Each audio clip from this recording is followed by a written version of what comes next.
these principal dancers end up owning what they uniquely bring to the point where they're not afraid to be different. They are able to stand out in a good way because they're different and they have the conviction of believing that's good.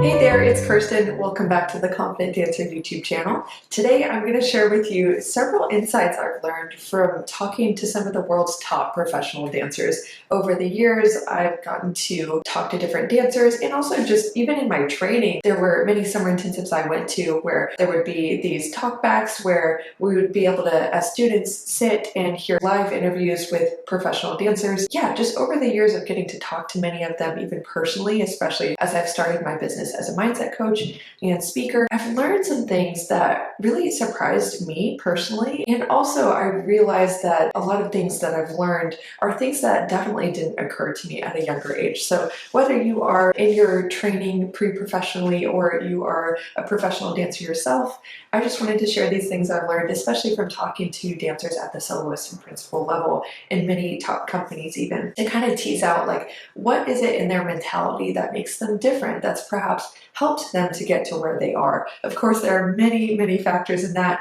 including, a certain amount of luck with your genetics, the amount of training you were able to get access to as a kid. Also, self-initiated things like hard work, intelligence, things like that. Not that intelligence is always self-initiated. Anyway, that's me getting into overthinking for a second. Yeah, there are some mentalities that I've observed in these top performers that I want to share with you because this is something that truly any dancer can start to work on and embody in themselves. The first thing I want to point out is I've noticed that in general, these dancers I've talked to and listened to seem to have a baseline of self-confidence in themselves as a person that grounds them in the ups and downs of this career. Yes, they have appropriate levels of confidence in their abilities as an artist, in the value they bring through their work, and in what they're able to do as a skilled professional dancer, but they also have confidence in themselves as a person. They tend to have things that ground them in their life outside of dance that help them to remember, okay, this is what I do. I love it. It's important to me, but it's not absolutely everything. They have confidence in themselves beyond just what they do and the results they get as dancers. And that helps them to ground them in the ups and downs rather than getting really taken away in the high highs and the low lows that might cause them to feel burnt out or quit when it's really, really hard. The next thing I've noticed is that many dancers I've observed and talked to who are especially very experienced, they've been dancing for years and years, they're principals at this point, is they've gotten to this point of managing their own expectations, realizing that there are going to be low points, there are going to be difficulties, and that just does come with the career. And I know we can kind of be like, yeah, everyone knows that, but it's a whole other level mentally to really accept it and not really expect something different to an extent. Now, there's another discussion to be had with that, like what should you tolerate and just continue to accept, and what toxicity within the industry should we just sit by and allow to just continue. That's another discussion, but at least accepting that you're not always going to feel awesome. You're not always going to be performing at your personal peak level. There are going to be seasons where you get really great casting, seasons where you kind of feel forgotten about and you're in the background, times where you get great reviews and times where you don't get good reviews, times when you feel like you're at the top and then a new dancer comes in the company and you don't feel like you're at the top anymore. A lot of times time does help with this. I've noticed that especially when dancers have had a longer career, they've just seen the ups and downs long enough to where it helps with that acceptance. Like, that eventually, good things come around and the down moments aren't the end. But I do believe this is a perspective we can start to adopt now. Like, there are ups and there are downs. Your turn will come. It's okay. And the acceptance of that really helps them to not get swept up in those lower moments. And then also, kind of as a part B to this point, seeing the job as a job. In some ways, I've noticed that's a common mentality. This isn't to take away the passion or the privilege of being able to do something that excites you and you're passionate about, but I have noticed that these dancers who have had a lot of experience and success, they're able to see the job as a job that they feel lucky to have, for sure, and they see the blessings of that, the privileges of it, but they're able to say like, okay, at the end of the day, this is my job. Every job has responsibilities. Every job has days where you're just going in and doing it because it's your job, and then some days where you feel like, yes, this is it. This is my passion. I love this. Just embracing kind of those ups and downs, but being able to have that this is my job and it's a job mentality seems to help them through the moments where it's like, okay, this is a lot of responsibility and it doesn't just feel like rainbows and butterflies all the time. The next thing I've noticed is that in each dancer's journey to where they've gotten to this place of what we might call success, or I would call success. If you've had a career over 7 to 10 years in your dancing principal roles, I'd call that success. Though I also think success can be defined in many different ways, so if that's not you, you're not a failure. Don't worry. So anyway, but what I've noticed in these dancers is that nearly all of them I've talked to and listened to have faced this transition in their mentality and approach to their work, where they shift from putting their effort into trying to dance however they need to dance to make everyone like them, to then leaning more into, yes, being collaborative and doing what the choreographers and directors ask for, but placing more priority in what is their personal brand, how do they like to dance, what is their unique artistry that they bring to their job, and putting weight and priority in that, and also value in that personally. I've seen that be a transition that leads them more into what I would call this principal dancer mentality, which is much less focused on how do I conform, how do I be what every single person wants me to be, because that ultimately dilutes your unique traits and qualities that you can bring into your roles and into your work as a dancer. They understand you cannot be everyone's cup of tea. And if you try to constantly be what everyone likes, you will spend so much of your time and energy changing yourself that you don't end up developing this niche or personal brand that makes them known for something. It also brings them a whole other level of confidence to know that they like the way they're dancing. They like the artistic choices they're bringing.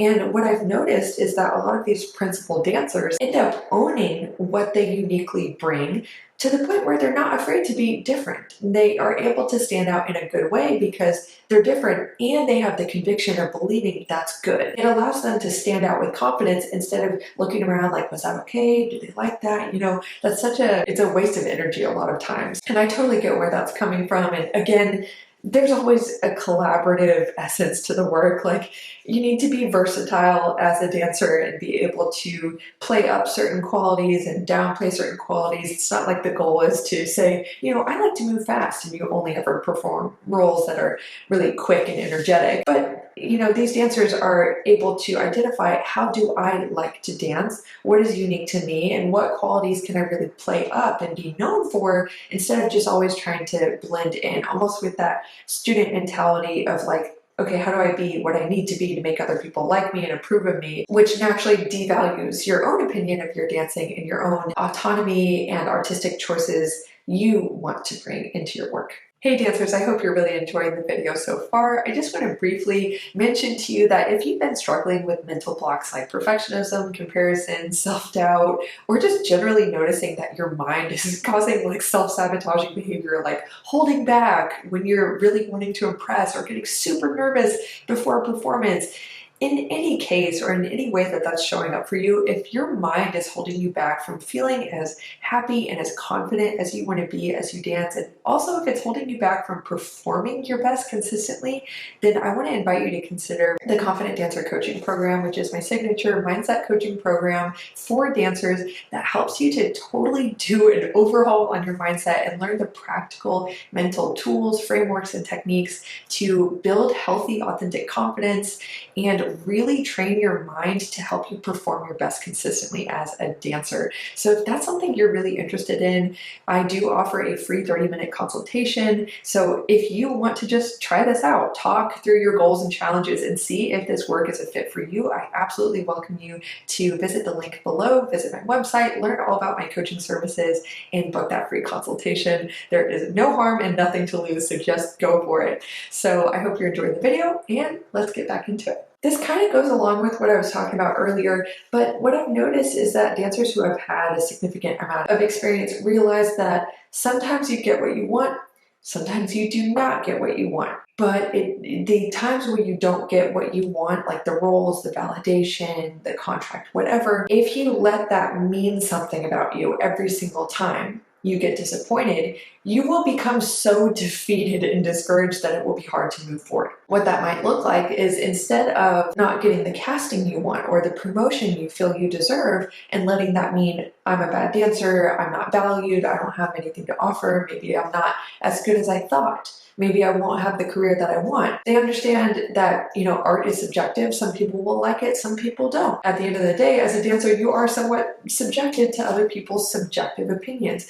But what happens doesn't always have to deeply mean something about you as a person and as a dancer. Of course, that can be challenging to practice in reality, but as long as we're moving towards that acceptance and that mentality of recognizing what disappointments we've allowed to mean something negative about us and releasing those beliefs and assumptions, that's a really positive step forward. It doesn't mean that everyone's perfect who's at a principal dancer level and they don't let anything get to them. Of course, I hope a principal dancer comments on this video and it's like, yep, there are days when things absolutely suck and I take it personally and I get really upset. Like, I've seen personally, like when I was at a certain school and I got to hang out on the company floor, I saw people having meltdowns like on a weekly basis. It happens. It totally happens. That's just being human, right? But I think what allows them to have a level of resilience that helps them to move forward is not taking every single little disappointment personally and just recognizing, okay, I didn't get what I wanted.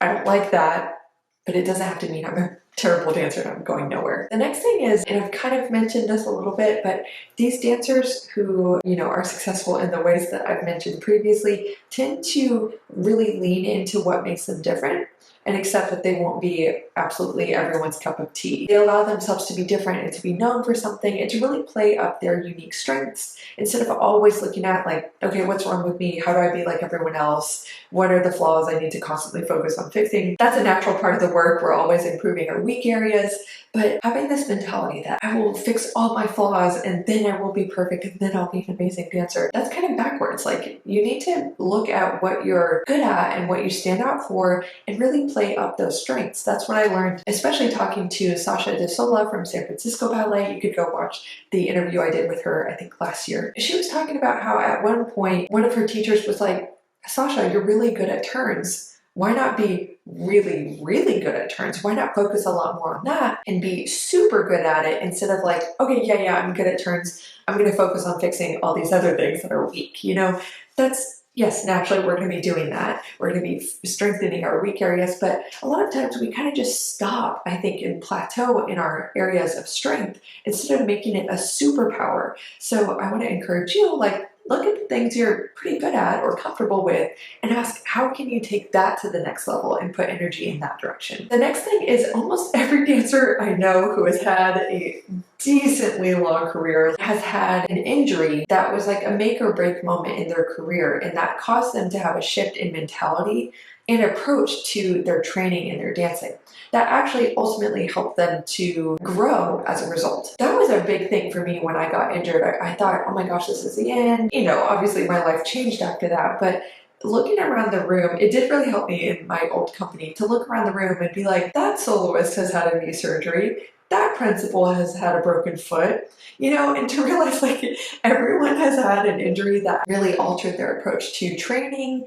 and their dancing that actually benefited them in the end. The last thing I will mention is the dancers I know who have had a prosperous and sustainable career do not just dance for some maladaptive reason, such as getting external validation or always feeling successful or making everyone like you, whatever it is. Obviously we all have our things. We all have our things. No one is perfect, right? I think we all in some ways have some sort of maladaptive or adaptive reason why we dance, meaning like it fulfills some sort of need that we have, like emotional need in a way that's not fully good for us. For example, some dancers work really, really, really hard because feeling like a hard worker makes them have a sense of self-worth that they wouldn't otherwise have.